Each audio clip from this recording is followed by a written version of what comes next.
Hello, ladies and gentlemen. Today we shall be looking at whether 20 lifts are even worth it.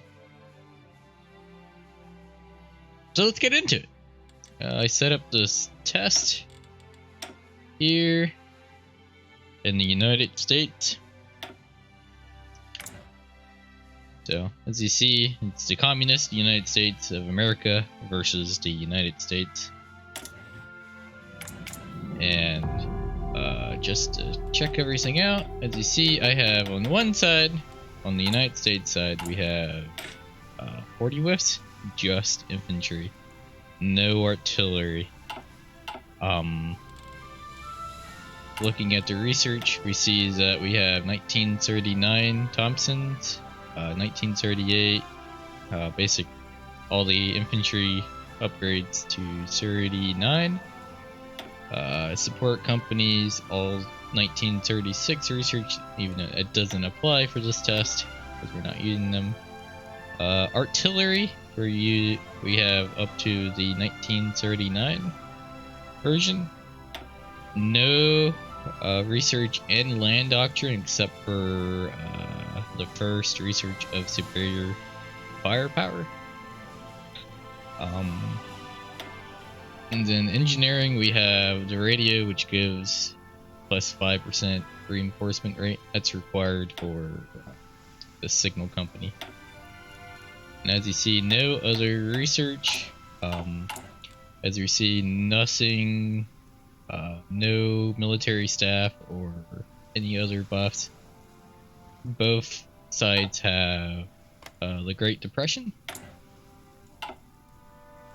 And we move on over, we should see these are the 20 with infantry divisions, just infantry again, no artillery, and the same as the United States, no modifiers at all, no focuses are researched. And just to check the research on this side, same infantry equipment, support companies, artillery, land doctrine, and radio. So this should be a comparatively one-to-one comparison, apples to apples. Apples to apples comparison. So, get into it. I have both sides. It's 1-to-1, so there's 24 40 with infantry on this side versus 48 infantry. This keeps the production cost of both sides exactly the same. So the amount of equipment they use, manpower, it's exactly the same on both sides. It's just it's 40 West divisions versus 20 West division. You would think that a stack of, just to eliminate any theories, that a stack of 2 can beat a stack of 1, for example, or is equivalent. And what else? What kind of, just to ensure no generals on either side. There's also no air. It's just infantry to infantry. Alright, so that. We'll turn off the AI because I don't want AI to interfere. Turn on that. Tag. Go back to the communist side. We'll tell them to attack. And then from the 30th of April, we're just going to have them fight it out for a year. And we're going to look at casualties, the equipment loss, and the estimated win ratio of the divisions. So we'll tag back over to the United States of America, and we'll set to go.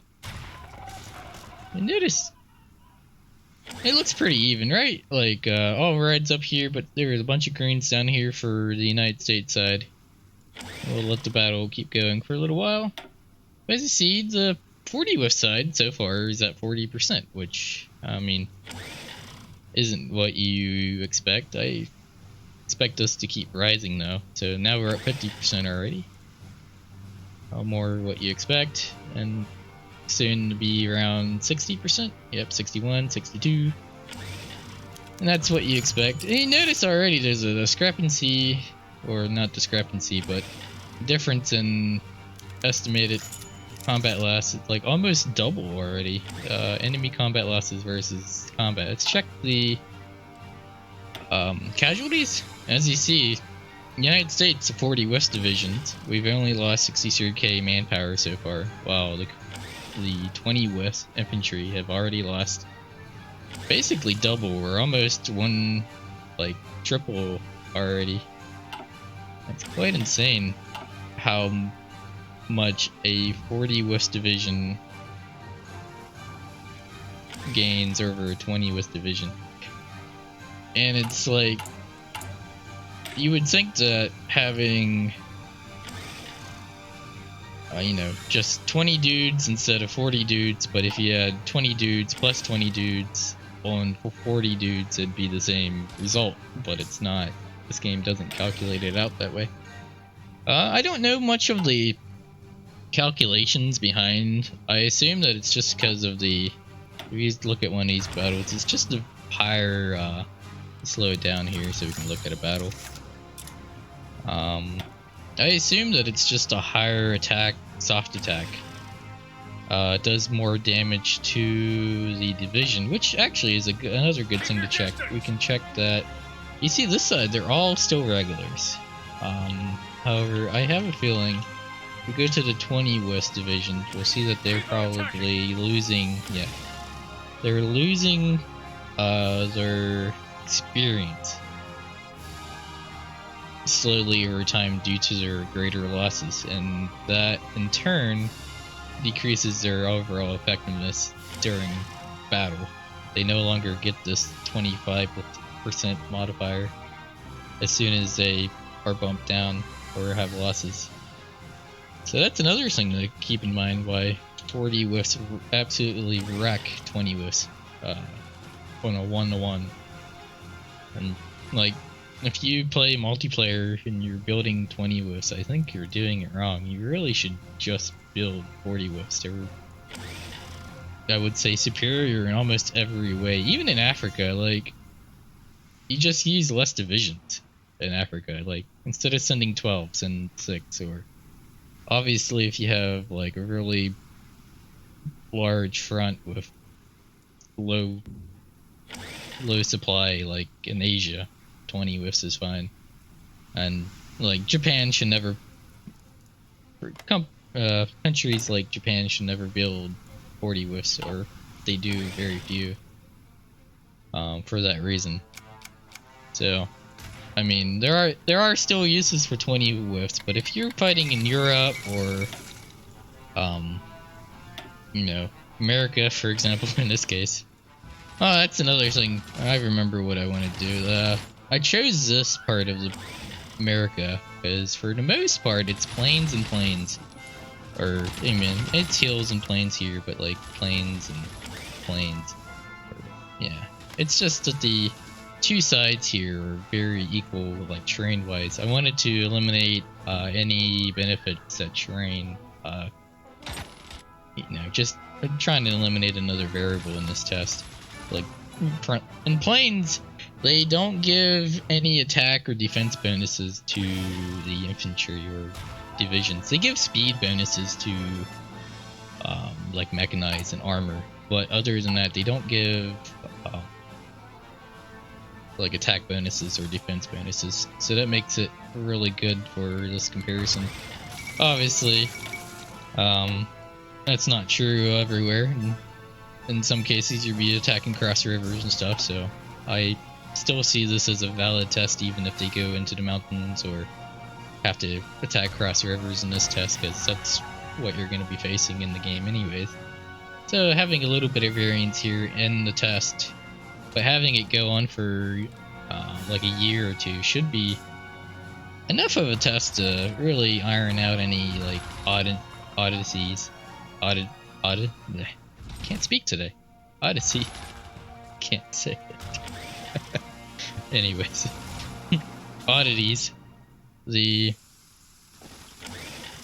Or any other like factors, and it should just be, for the most part, an apples and apples comparison between 20 with and 40 with. Let's see, I think we've been going on for more than a year now, actually, as I was talking. We see that by far, like, double, the 20 withs just lose double the manpower.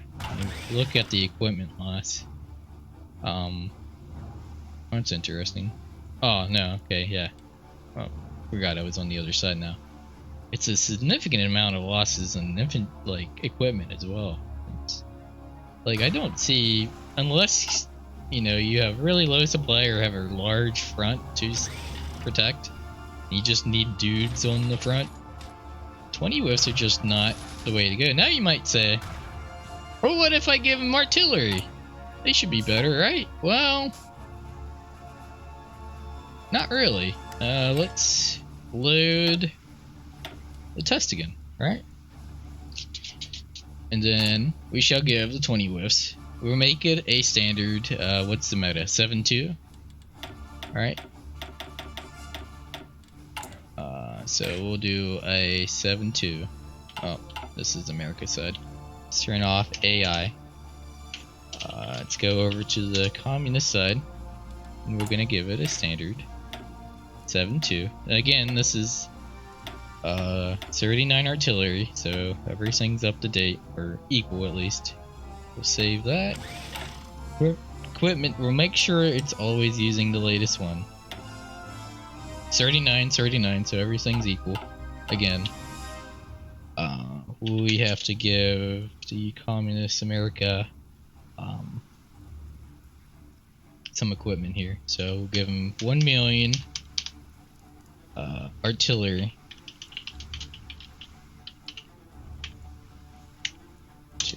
Alright, there we go. And then we shall fast forward time and train. Why don't they need trained? They're already at... That's interesting. Is it because they didn't lose any manpower? Huh. Learn something new every day. Anyways, so as you see, this is a 20 with 7-2. Pretty much meta for since this game was ever made. It's been the meta for a very long time. 14 4s for 40s, but this is the 40s is just infantry still. But we are only giving artillery to the infantry. That makes this overall, the Communist America is about double, well, not double, but it's a significantly more costly army than the United States side, which is just straight up 40 with infantry, no artillery. Okay, both sides have regular trained. So we'll go ahead and it did turn off AI, right? Yeah, okay. I don't want the AI to mess up the test here. We'll activate both sides. And then what we expect, well, here's what we would expect, is the 20 WIS would either do better than what it did before, or even start beating the 40 WIS, because now they have artillery. Their soft attack is much higher now. We can actually look at that stat real quick. Soft attack of 160. That's with support artillery and 2 artilleries. Division artillery. What are these called? Yeah, battalions. Artillery battalions versus the 40 WIS of soft attack 207. So the 20 WIS is still lacking about 40-ish, 50-ish soft attack compared to this 40 WIS. And this is by this point, this army is much cheaper than this army. And just raw resources and production costs. So we'll see how this goes. Let's go. Right off the bat, you see a lot of reds on this side. Attacking, defending, stuff like that. Let's go look at win ratio. We're only getting, on the United States side, the 40 whiff side, only 35%.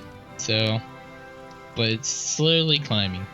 We have to give it a little bit of time for it to average out. That should give us a better idea of what's going on. But in the meantime, we can look at the equipment real fast.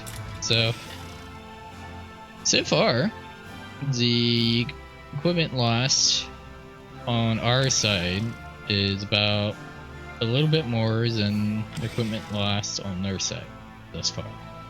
If you look at the manpower loss, it's about equal, a little bit more on the 20 whiff side. They're lost 150k to 120k, so it is closer so far. But we're just let the battle roll out for a little longer. We started about mid-May of 1937, I think, or a little later, maybe July or June. So we'll just let the battles roll through. So if we look at now, after a while, win ratio averaged out. So the 40 whiffs are still winning by 63%. And after a while, we see that infantry equipment. Now this is a lot closer. Like, it's only 5,000 off now. So the 20 whiff divisions are doing more damage to the 40 whiffs, but they're still net wise losing. But it is pretty close. Like, it's with attrition, adding attrition on there too. It's pretty close. If you look at the deaths, it's still like wildly off. Like, this is 2k, 3k, so it's not double anymore, but I mean, it's not that much better. Like, realistically, it's not that much better. So far, it looks like you'd be better off just not giving 20 whiff infantry any artillery at all. Like, it doesn't benefit them versus 40 whiffs at all. In fact, it just makes them more expensive. You'd be better off just making 40 whiff divisions. For majority of nations, even smaller ones, it's a lot cheaper manpower wise. I mean, initial cost is more because it's 40 whiffs, but if you're making, you know, if you make a stack of 12 40 whiffs versus a stack of 24 20 whiffs, I have a feeling the stack of 12 would be more efficient overall than the 24 or 20 whiffs in an army. Yeah, I just don't see, like, literally 40 whiffs just wreck 20 whiffs. There's no reason to use 20 whiffs, in my opinion. So yeah. Now, I did notice in my own testing off screen, there is a small exception to that. And you see, and I noticed this during my tests, that with giving them artillery, and just the way the battles go out, of course I'm not controlling anything, things can get encircled. I do notice that sometimes the side without artillery gets an overrun, and they lose a division.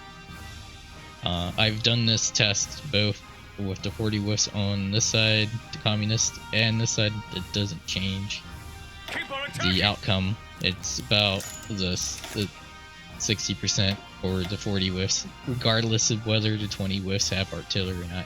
The only time that is not true is when the 20 whiffs have support artillery, but no battalion, artillery battalions in their division. I have a feeling it's something to do with the increased damage of the support, but keeping the higher org with the infantry. Like adding 2 artillery just removes too much org or something from the 20 whiff. Because if you put, like, we can do a test. I don't know how long this video has been going, so if we load up the test one more time, right? Real quick.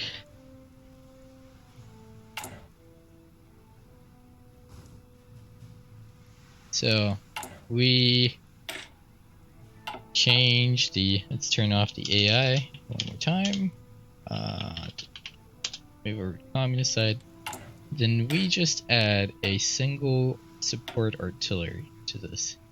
The cost does not go up that much. Just a little bit. And they get a little bit more soft attack. They get a little bit more HP. Organization goes down a little bit, etc. This seems to actually make an impact, or the balance between 40 whiffs and 20 whiffs in some sense. So we'll add a 1 million artillery again. I add 1 million just so it's not a factor. They're not running out of equipment or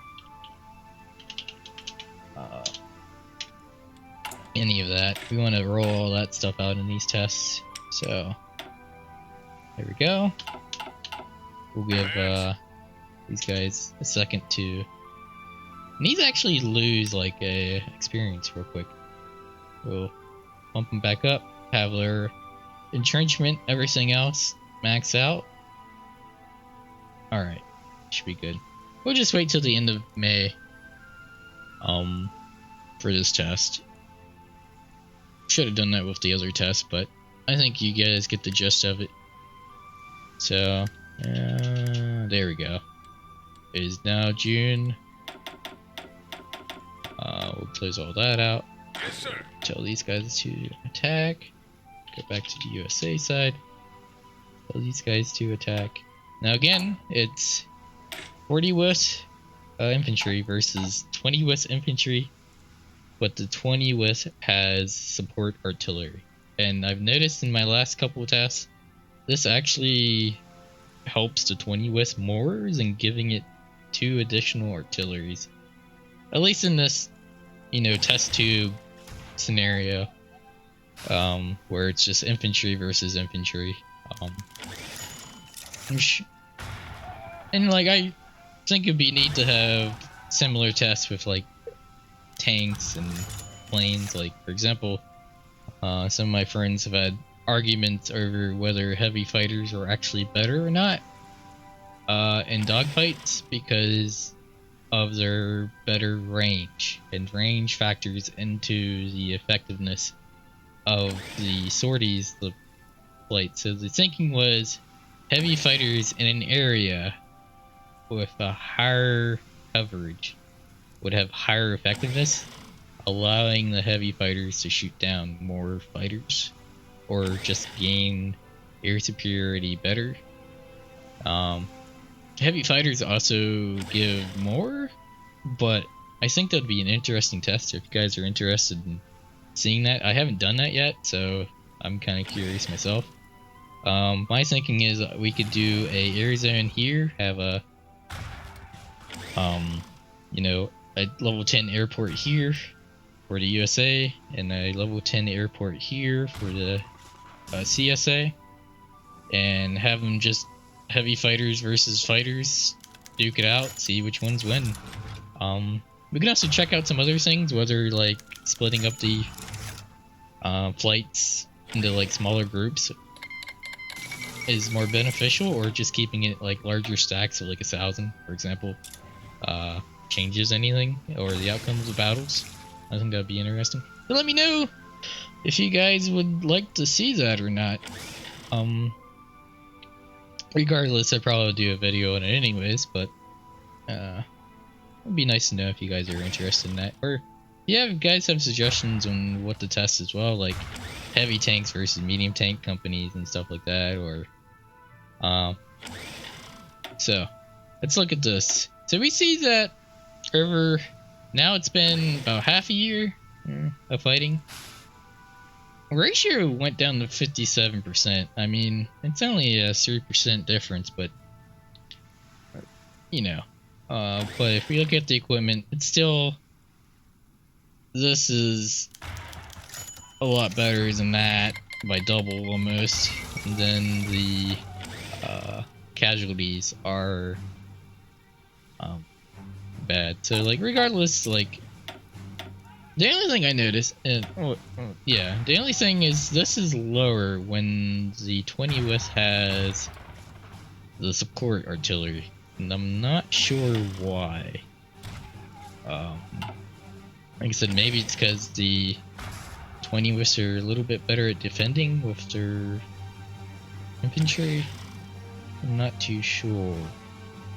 But regardless, like, the 40 West is rocking it hands down. Like, there's no contest. Like I said before, like, the only times I really use 20 West is maybe in Africa. I mean, but I still try to use 40 West in Africa. If there's like a lot of friendlies in Africa, I send 20 whiffs just to not kill the supply there. But like in China, Asia, definitely. China can probably get away with 40 whiffs if they really wanted to, but they have a large front to cover usually, and at least when I play China, I can never produce enough infantry to cover the entire front with 40s. So in Japan, same thing, covers a large front. They really need 20s, and they need 20s to just do naval invasions. And they're spread out their army quite a lot. So, but other than that, I think most countries should be using 40 whiffs strictly. Maybe even the Soviet Union. I mean, I know that this border can be really large, but considering how much better the 40, like just straight up 40 with pure infantry does, and I'm not sure how much better this performs with mass, what's it called? Mass assault. We actually could probably benefit from just using 40 whiffs across their line. Especially if Germany decides on a 20 whiffs, infantry. You might be able to actually push a little bit. Now, of course, you still have to deal with their tanks, but that's a different story. I don't know. So, it's not that guy. That would be interesting for you guys to see. Okay, yeah, see, now after a while, like, it's getting closer to 50%. Like, having support artillery in the 20 whiff seems to help them out more than... And it's been, yeah, about a whole year fighting now. Stop it there. But the deaths are still, like, way higher on the 20 whiff side. And so anyways, I hope you guys found it interesting. See you in the next one. Peace.